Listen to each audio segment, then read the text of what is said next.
The bloated colonel with the big fat moustache, who was chairman of the action board, began bellowing at Clevinger the moment Clevinger stepped gingerly into the room to plead innocent to the charges Lieutenant Shishkov had lodged against him. The colonel beat his fist down upon the table and hurt his hand, and became so further enraged with Clevinger that he beat his fist down upon the table even harder and hurt his hand some more. Lieutenant Shishkov glared at Clevinger with tight lips, mortified by the poor impression Clevinger was making.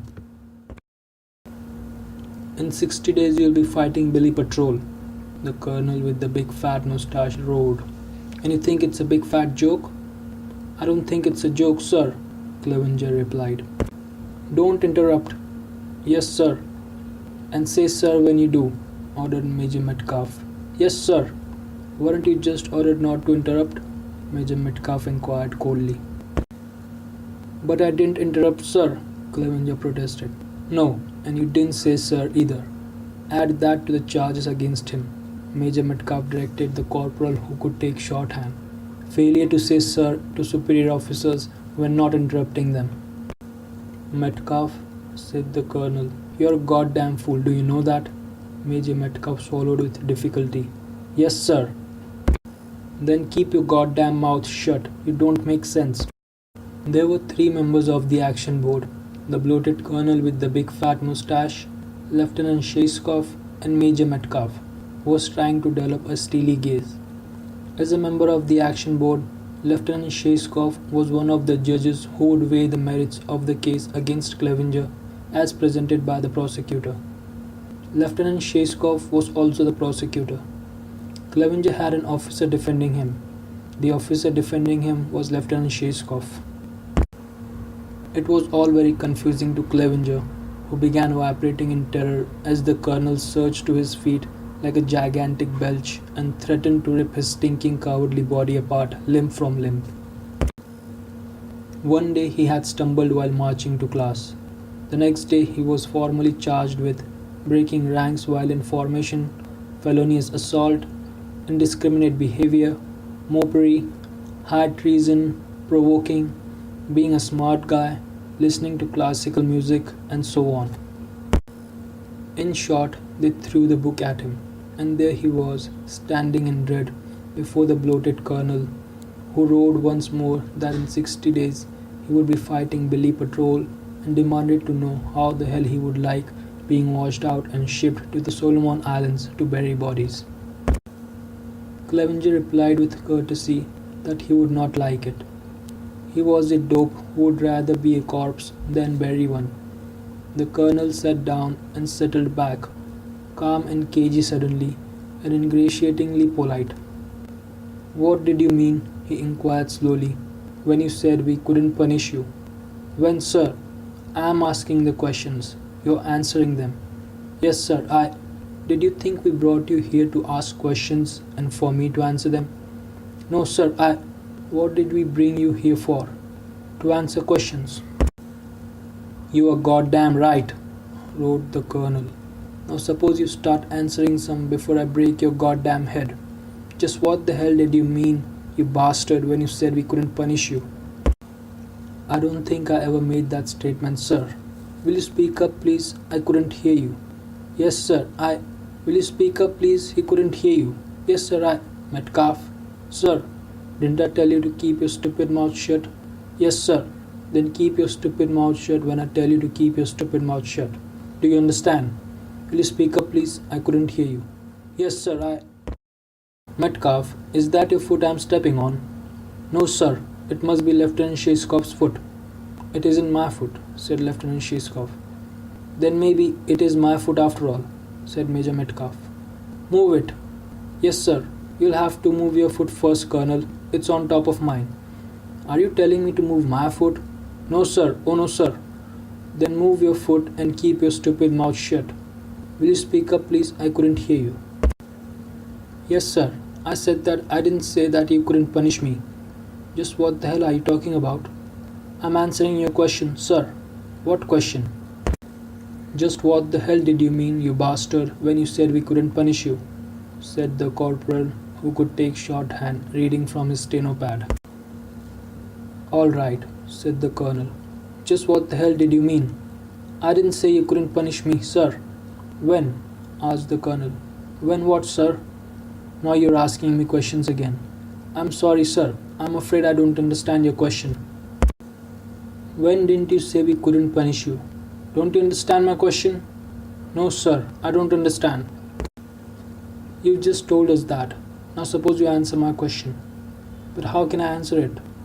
That's another question you're asking me. I'm sorry, sir, but I don't know how to answer it. I never said you couldn't punish me. Now you're telling us when you did say it. I'm asking you to tell us when you didn't say it. Clevinger took a deep breath. I always didn't say you couldn't punish me, sir. That's much better, Mr. Clevinger, even though it is a barefaced lie. Last night in the latrine, didn't you whisper that we couldn't punish you to that other dirty son of a bitch we don't like? What's his name? Yossarian, sir, Lieutenant Shishkov said. Yes, Yossarian, that's right. Yossarian. Yossarian? Is that his name? Yossarian?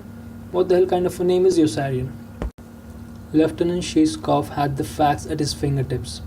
It is Yossarian's name, sir, he explained. Yes, I suppose it is. Didn't you whisper to Yossarian that we couldn't punish you? Oh no, sir. I whispered to him that he couldn't find me guilty. I may be stupid, interrupted the colonel, but the distinction escapes me. I guess I'm pretty stupid, because the distinction escapes me. Well, you're a windy son of a bitch, aren't you? Nobody asked you for clarification and you're giving me clarification. I was making a statement, not asking for clarification. You're a windy son of a bitch, aren't you? No, sir. No, sir. Are you calling me a goddamn liar? Oh no, sir. Then you are a windy son of a bitch, aren't you? No, sir. Are you trying to pick a fight with me? No, sir. Are you a windy son of a bitch? No, sir.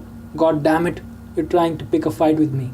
For 2 stinking cents, I'll jump over this big fat table and rip your stinking cowardly body apart limb from limb. Do it, cried Major Metcalf. Metcalf, you stinking son of a bitch. Didn't I tell you to keep your stinking cowardly stupid mouth shut? Yes, sir. I'm sorry, sir. Then suppose you do it.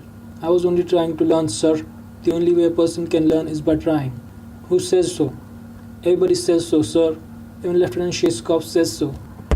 Do you say so? Yes, sir, Lieutenant Shishkov said. But everybody says so.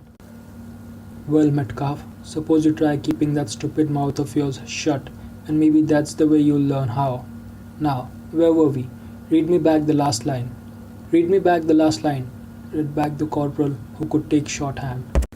Not my last line, stupid, the colonel shouted. Somebody else's.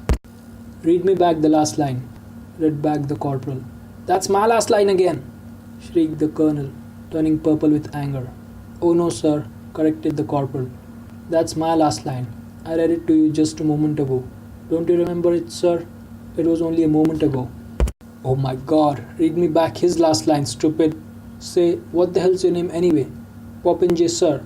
Well, you're next, Popinjay. As soon as his trial ends, your trial begins. Get it? Yes, sir. What will I be charged with? What the hell difference does that make? Did you hear what he asked me? You're going to learn, Popinjay. The minute we finish with Clevinger, you're going to learn. Get it, Clevinger. What did you... You're correct, Clevinger, aren't you? And not Popinjay? Yes, sir. Good. What did... I'm Popinjay, sir. Popinjay, is your father a millionaire or a member of the Senate? No, sir. Then you're up shit creek, Popinjay, without a paddle. He's not a general or a high-ranking member of the administration, is he? No, sir. That's good. What does your father do? He's dead, sir. That's very good. You're really up the creek, Popinjay. Is Popinjay really your name? Yes, what the hell kind of a name is Popinjay anyway? I don't like it. It's Popinjay's name, sir, Lieutenant Shishkov explained. Well, I don't like it, Popinjay, and I just can't wait to rip your stinking cowardly body apart limb from limb. Get it, Clevinger? Will you please repeat what the hell it is you did or didn't whisper to Yossarian late last night in the latrine? Yes, sir. I said that you couldn't find me guilty. We'll take it from there. Precisely what did you mean, Cadet Clevinger, when you said we couldn't find you guilty?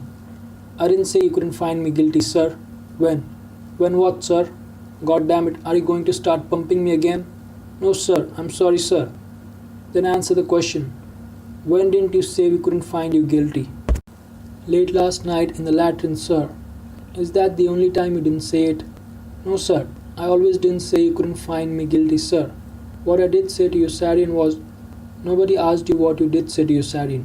We asked you what you didn't say to him. We are not at all interested in what you did say to you, Sarian. Is that clear? Yes, sir. Then we'll go on. What did you say to you, Sarian? I said to him, sir, that he couldn't find me guilty of the offence with which I am charged and still be faithful of the cause of. Of what? You're mumbling. Stop mumbling. Yes, sir. And mumble, sir, when you do. Metcalf, you bastard. Yes, sir, mumbled Clevinger. Of justice, sir. That he couldn't find. Justice? The colonel was astounded. What is justice? Justice, sir. That's not what justice is. The colonel jeered and began pounding the table again with his big fat hand. That's what Karl Marx is. I'll tell you what justice is. Justice is a knee in the gut, from the floor on the chin. At night, sneaky with a knife, brought up down on the magazine of a battleship sandbagged, underhanded, in the dark, without a word of warning. Garroting. That's what justice is, when we've all got to be tough enough and rough enough to fight Billy Patrol. From the hip. Get it? No, sir. Don't sir me. Yes, sir. And say sir when you don't, ordered Major Metcalf. Clevinger was guilty, of course, or he would not have been accused. And since the only way to prove it was to find him guilty, it was their patriotic duty to do so. He was sentenced to work 57 punishment tours. Popinjay was locked up to be taught a lesson, and Major Metcalf was shipped to the Solomon Islands to bury bodies. A punishment tour for Clevinger was 50 minutes of a weekend hour spent pacing back and forth before the Provost Marshal's building with a ton of an unloaded rifle on his shoulder.